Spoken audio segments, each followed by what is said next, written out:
یو قلم او کتابچه راواخله، یو څه درته وایم دا در سره ولیکه. روژې دپاره مې ځان ته یو پلان جوړ کړی دی. تېره روژه کې مې جوړ کړی و، دا ځل مې جوړ کړی دی. تا سره شریکومه. قلم او کتابچه راواخله، دا څه چې درته وایم دا ولیکه. په داسې یو ځای کې کېږده چې همیشه دې پرې سترګې لګي او دغه پلان عملي که. په روژه کې ډېر اسانه پلان دی، کومه سختي نه غواړي. همدغه روژه به اما تر نورو روژو به متفاوته په دې پلان سره. قلم او کتابچه راواخله، راځه په ګډه ما سره ولیکه او دا عملي که. په دې ډاډه یم چې کله 30مه ورځ د روژې راځي ته به خوشحاله یو، ډېر څه به دې کړي. ځکه بې پلانه ژوند سرګرداني ده. نو دا پلان در سره عملي که. ما ځان ته په ورقه کې لیکلی دی او یو چیرته ځان ته نسپوم، ږدمه دې ته ګورم او بیا پرې عمل کوم او د همغې له مخې انشاءالله ډېره لاسته راوړنه به په روژه کې ولرو. په دې پلان کې ما له ځان سره تر ټولو مهم شی دا لیکلی دي. ته یې مو ولیکه ښه. دا زما اخري روژه ده، دا زما اخري چانس دی. ځان ته دا وایه او ځان ته بار بار دا تکراروه. په دې پلان کې لومړی دا ولیکه چې دا زما اخري روژه ده او اخري چانس مې دی چې خپل ټول ګناهونه پرې وبخم. معلوم نه ده چې راتلونکي کاله پورې به زه او ته ژوندي یو که نه.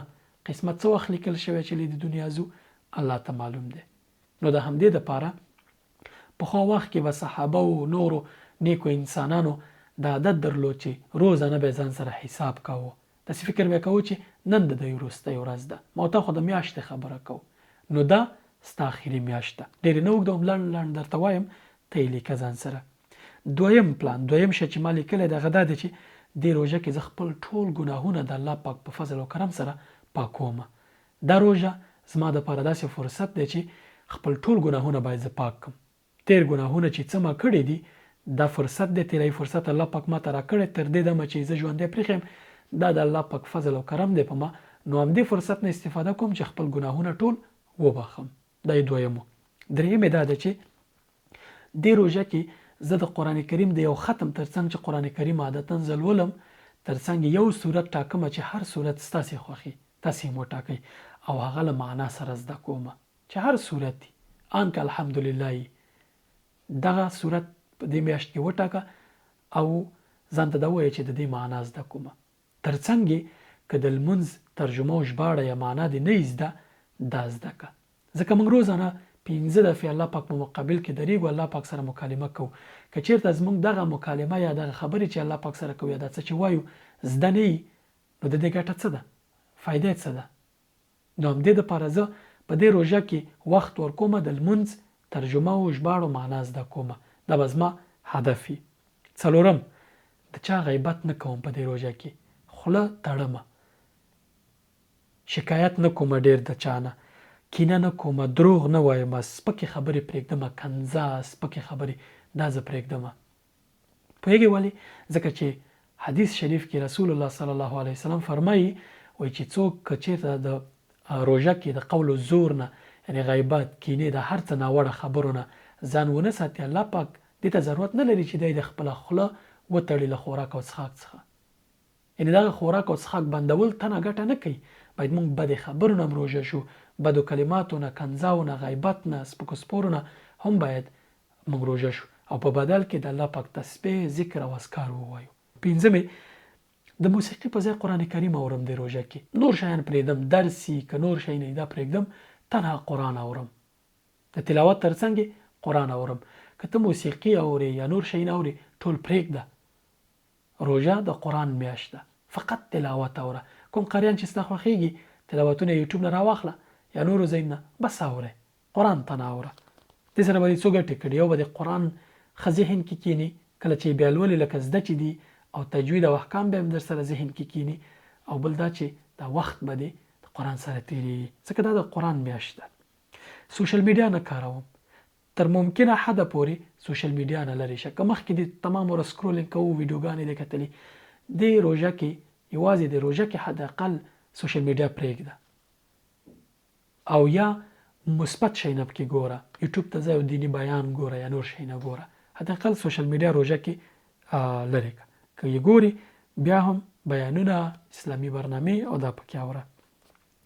بله مهمه خبره، ومه، هر شپه له پیشلمي 1 ساعت یا که تر دې ډېر کوای شي مخکې راپورته کېږه اذکار وایه، تلاوت کوه، تهجد کوه او نیک کارونه کوه، تسبیح وایه، دعاګانې کوه.